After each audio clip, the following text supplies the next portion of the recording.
say. Yeah, she wrote it out in great. Letraset. Yeah. Yeah, because it would take about 10 minutes. Because you know as well, which again, is evocative. And let's bear in mind that this woman also is doing this with one arm.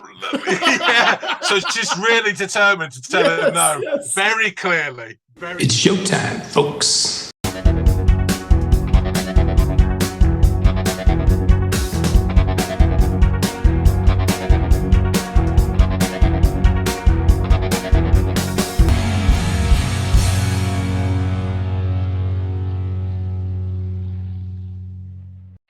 Hey, everybody. Hello, good evening, and welcome to another episode of Into the Music. My name's John. He's Andy. And that's about all you're going to get from us. Apart from... That's a wrap. You have a track for me. I do, in fact. I do. Don't know if you... Actually, I'm pretty sure you don't know the song because I know the position you've taken, or at least the impression I get of the position you've taken on this band. And I don't know, I would love to just sit down with you one day and dissect what caused this schism for you. But I know that you, if I'm not mistaken, and you please correct me if I'm wrong, that you adore the Arctic Monkeys' first album. Yes. Okay. All right. This is off their third album. And I don't know at what point you planted your flag in the ground and said, no more Arctic Monkeys for me. I will not give any of their material after whatever people say I am a listen, or how that went down. I'm incredibly interested by it. But what I do know is that I really doubt you're familiar with this track because it's off the third album. And by then you've had to have given up. But it is off Humbug, and it is a song called Cornerstone. I do not know it. Okay. Or if I do, I don't know that I know it. Yeah, one of those things. All right. Well, thank you for being a sport, because I know what you're probably thinking right now, or when you saw that I was suggesting this for you. But go off and give it a listen and tell me what you think. Will do. All right.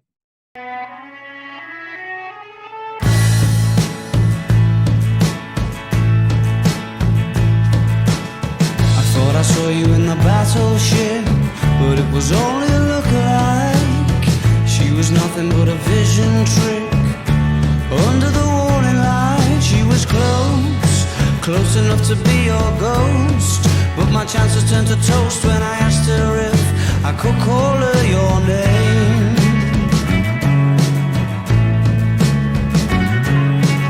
I thought I saw you in the rusty hook, huddled up in a wicker chair. I wandered over for a closer look and kissed whoever was sitting there. She was close and she held me very tightly, till I asked awfully politely, please, can I call you her name? And I elongated my lift home. Yeah, I let him go the long way round. I smelt your scent on the seatbelt and kept my shortcuts to myself. This is the song that Andy was talking to me about when we were discussing Babies by Pulp. This is a geezer going around looking for a certain ex and trying it on with loads of different women who look like her.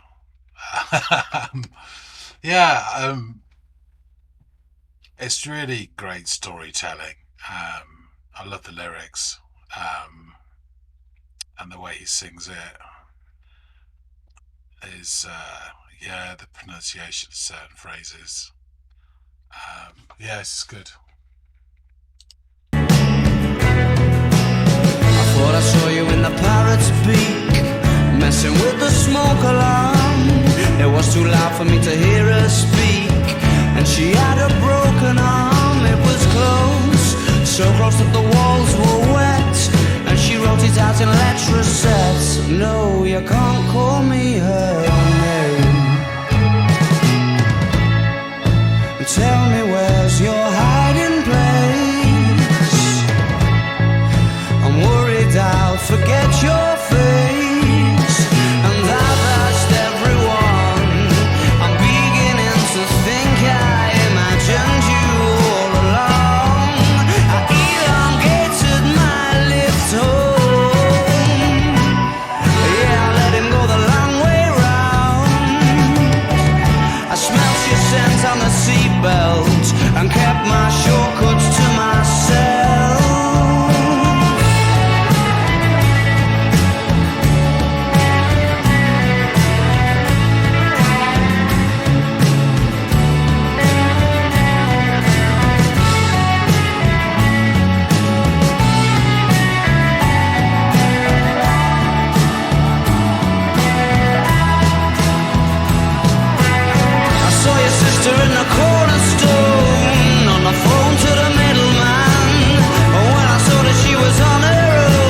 You can call me anything you want.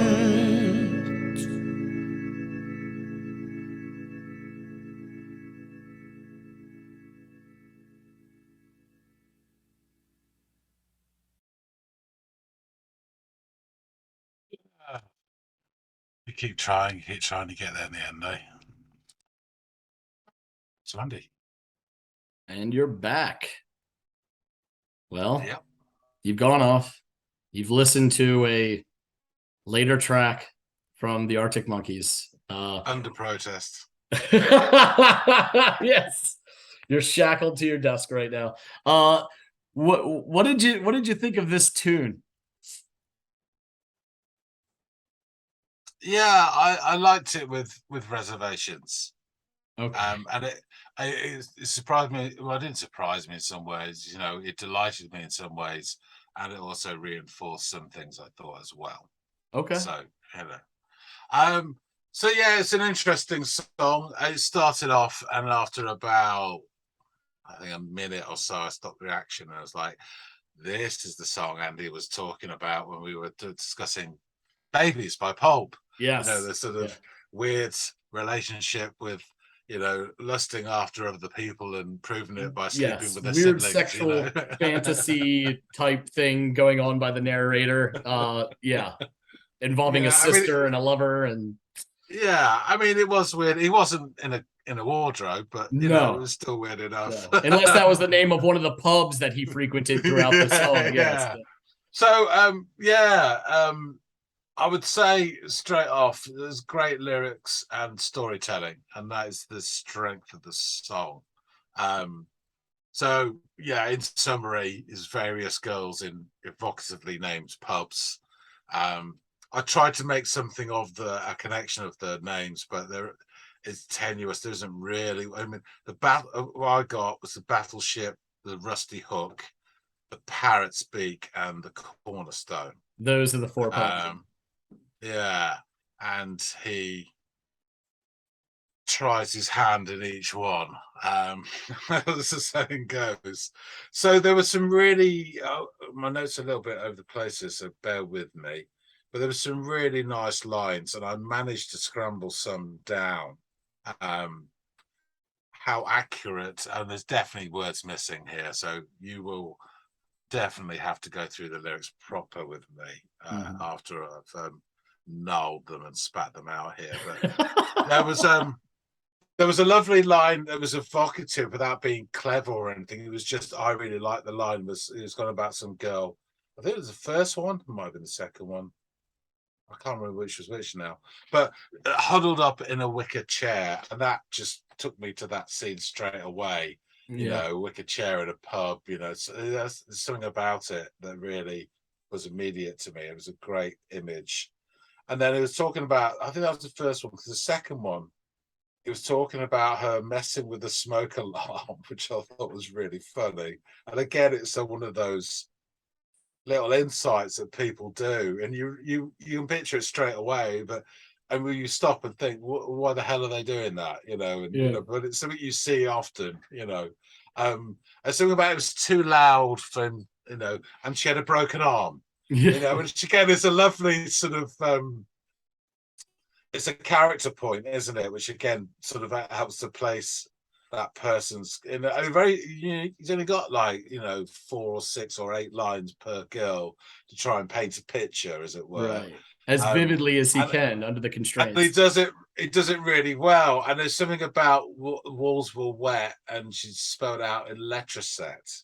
And I don't know, did you have letraset in America? No, when I first heard this track years ago, I had to look up what letraset was, which is part of the fun of listening to a damn Arctic Monkey song anyway, right? Especially in that first album. I wouldn't know what a SETI was, or, you know, all these different terms that he uses, like the model of Ford Monteo or something. Like, I don't know what that car is, or we didn't even have that. Fords are American, and we don't even have that model. So I'm like reading. It's always fun to take apart these songs and kind of translate the English to English. Letraset's a really interesting word or choice there as well, because it's really old fashioned. I mean, I think they phased them out years ago. And it's this weird thing where you'd have like a sheet of letters and you rubbed over them and it transferred the letters onto the page. So it was almost like printing pre-printed letters onto something to have it like a typeface without doing the typing or having a printer or a computer or anything like that. It was probably seen as state of the art in 1978 or something that you could do this, and it would be for like your local youth club meeting or something like that. If your handwriting was terrible, you would letter set it, and it looked really smart, you know. And it's just that charming, old-fashioned, fairly naff way of doing things. And she told it. I think the line was something like she told him no in letter set. Yeah, she wrote it out in letter great. set. Yeah, because it would take about 10 minutes. Because you know as well, which again, you know, is evocative. And let's bear in mind that this woman also is doing this with one arm. Yeah, so she's really determined to tell him no, very clearly. Very clearly, there's no mistaking, you know, is that an N or a Y? You know, yeah, it's really clear, which again is funny. And it's just these he has a great way of writing, which, you know, just a phrase or a sentence will take you down a certain path, you know. And the last one, there's like a little bit of a sweet line, something about when I saw she was on her own, I thought, or I knew she'd understand, which again is it's quite a sad line in a way, you know. And jumping back, I put a note in here about in the chorusy bits, which I didn't get much of, but he said something about in the taxi, lingering taxi ride, and about her scent on the seatbelt, which I thought was really interesting, because I don't think that's meant to be taken literally, because it's just really unlikely, even within this scenario, this story, that you get into a taxi that smelt of her, you know, that a particular taxi at that particular time, and a seatbelt smelling of her, you know, her scent. So whether he just smells something and it, you know, he convinces himself that it smells like somebody else, or whether it's a figurative term for, you know, the smell is memory, you know, and it's scenarios like this, it's a shortcut for a memory as well, and that he doesn't want to let go or is struggling to hold on to. So again, all that was really quite interesting. And the taxi ride thing sort of made me think of other things as well. You know, yeah, loads of things popped into my head. It was quite interesting. I would say musically, the track didn't bowl me over. It wasn't terrible by any means, but it was fairly, you know, it was okay. It didn't have that cut and thrust of their early work, obviously, because they, you know, they're down the line a little bit, and it would be silly to expect the first flush of their debut album to continue in that vein. You want a band to grow and you know, move on and explore, which is what they've done. Whether you like that direction or not is, you know, it's down to you. And it's my loss, rather than there are millions and millions of fans that do appreciate that, and I'm totally fine with that as well. And I think they're probably quite fine as well. And they've come to terms with me not liking their latest stuff. They couldn't give a shit. But the drumming seemed fairly robust, you know, in front of a very sort of gentleish song. I mean, the overall impression of the song musically was one of, it was quite nostalgic in feel, and had that sort of, not lamentation, but, you know, it was more of a sort of, oh well, sort of feeling to it, you know. It's not quite there, you know, which the lyrics kind of, you know, make up for.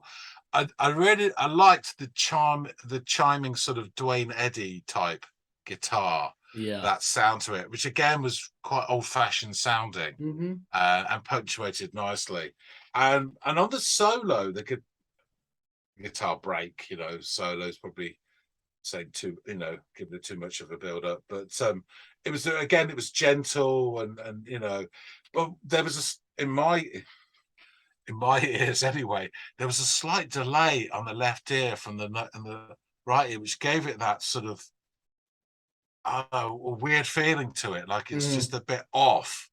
I mean, deliberately done, and it actually was a nice effect, which I really enjoyed. It made that sort of weirdness to it, and there's one note in that bit which bent beautifully, and that really sold it for me. That I really like that. It's Mhm. just little things, but the song itself, for me, was all about the story and the narration, which was great, and it painted so many pictures. So it is something which I wouldn't reach for because of the tune, but I would reach for to listen to the lyrics and the story again, and the musicality is just a vehicle really to move it along from my experience of it. It's that great sort of northern tradition of storytelling, almost folk tales, and it's kind of, it reminds me, like Wedding Present. Their songs are more sort of kitchen sink dramas, and then Pulp, as we discussed before, is slightly more artsy. I mean, that Babies was probably the most earthy they get, Yeah. but it was really nice. And it just, the other thing that intrigued me, and I have no idea why he called the song Cornerstone, well, the last pub Cornerstone, unless there is one that exists. Because Cornerstone, in terms of what it means, foundation or a basis for something, that didn't really strike anything within this story or the Mhm. imagery. So um, it's just interesting, intriguing that he call it that, unless there is a pub near him, which there probably is, called the Cornerstone. Yeah, well, it's But funny you mentioned that. I'll get into that a little bit later, but there's discussion of the pub names and research that's been done by folks to confirm their yeah, existence or not. I mean, I'm guessing that they're sort of related to something, but there's not a common theme. Like, they're not all. I mean, Battleship is nautical, and then Rusty Hook could mean a few things. The Parrot's Beak. So I don't know. I thought like Rusty Hook and Parrot's Beak maybe something to do with pirates or buccaneers, but the Cornerstone, the Battleship, has got nothing to do with pirates, and it's a totally different time. And the Cornerstone doesn't fit into any of those other three. So I would suggest it's more a geography or something like that where it relates to, but I can't see it myself thematically. Yeah, this little But blurb I here. want there to be a link. I really want there to be a link. Yes. This little blurb here from a Radio X article says that it's often thought that the Cornerstone Battleship, the Rusty Hook, and the Parrot's Beak are real life pubs in Sheffield and evidence of Turner's real life pub crawl. However, a quick search confirms there are no pubs in his hometown with these names, although there has been a counseling service called Cornerstone in Sheffield since 2006. Um, though some forums try to make links between his verses and real life watering holes, such as the Ship Inn, so Battleship, the Ship Inn, maybe he took a little artistic, the Milestone, which is another pub, and the Frog and Parrot. So maybe he's just done little things to like Maybe. inspired by those names or what have you. But what I thought was kind of interesting from the song is the bit in this article where he says basically give me 1 minute to locate this blurb. I mean, the choices he's made the choice in those names, and they are not just, well, that sounds good. The Rusty Hook is a deliberate choice of words, Yeah. and so is the Parrot's Beak. The Battleship may not be, it may be an old pub of his, but the Rusty Hook is a deliberate choice, so it does mean something. We'll never bloody know. Yes, But it yeah, does we'll mean never something. know. We'll never know. Yeah. I wonder if the subject of the song knows about like those allusions or innuendos in those names, and maybe it's like a So little it means something to, to that person. So when they hear it, it's like, damn it. I like to think that anyway. I'm spiteful. He said in 2009, he said, I wrote Cornerstone one morning quite quickly. There's something to be said for writing in the morning. At other points in the day, you're a bit more defensive. I saw it as a challenge to write something in a major key, but that wasn't cheesy. He later explained to New York Magazine that he was listening to a lot of country music at the time. which in his words had that formula where the verses always end the same way. That happens a lot in Patsy Cline tunes, he said. I started with the line, "I smelt your scent on the seatbelt." In reality, I was sitting in the back of a taxi and I got this scent in my nostrils of whomever I was longing for. Turner concluded, not to sound like a wanker, but with that song, I had no idea. I had an idea, and it wrote itself. I'm not sure how I ended up with the girl's sister in the last verse, though. When I was in school, I think I probably fancied my girlfriend's sister or something. So he'd probably a parallel situation to what we talked about with Pulp there. If he wasn't inspired by it, here are two songwriters who experienced something similar to one another. The lyrics, which you really, thank you for sinking your teeth into them a bit or giving them your focus, because that's really where this song gripped me and charmed me the most. Yes. Yeah. He says, "I thought I saw you in the battleship, but it was only a look-alike. She was nothing but a vision trick under the warning light. She was close enough to be your ghost, but my chances turned to toast when I asked her if I could call her your name," which is just the balls to ask a woman something like that. You keep it internalized if you're going to do that. Yes, you just whisper don't it in say your it own out head. loud. "I thought I saw you in the rusty hook, huddled up in a wicker chair. I wandered over for a closer look and kissed whoever was sitting there. She was close, and I held her very tightly till I asked awfully politely, 'Please, can I call you her name?' And I elongated my lift home. Yeah, I let him go the long way round. I smelt your scent on the seatbelt and kept my shortcuts to myself." That is some of the sweetest penmanship in a few words that I think I've ever. But that's the most interesting 4 lines, which is the one that needs to unpack if you want to get a meaning, and it's the most sort of hidden, as it were. It's not easily. I mean, this is almost like an interlude. He's in a taxi and he's going a long way and hiding his own shortcuts. And what the hell does that mean? You feel there's a lot in those 4 lines. Well, it explains itself as you go. You start off like, "And I elongated my lift home," but then he explains why. So he's like, I elongated my lift home. Yeah, I let him go the long way round. I smelt your scent on the seatbelt and kept my shortcuts to myself. The smell of her wanted him to make the now last forever and that ride last longer than it needed to. When in fact he knew shortcuts but wanted to relish in the scent. The other thing I love about "I smelled your scent on the seatbelt and kept my shortcuts to myself" is the same thing that's happening likely in the back of that cab that's happened in every verse, where my dog is making some very strange noises in the background. He saw these women that he thought were her but weren't. And he smelt this person. Maybe it's the same perfume, but 99.9% chances is that it's some other woman who happens to wear the same perfume as her. So he's not really smelling her. Or not even the same perfume. Yeah. It just kind of reminds him, or he convinces himself it does.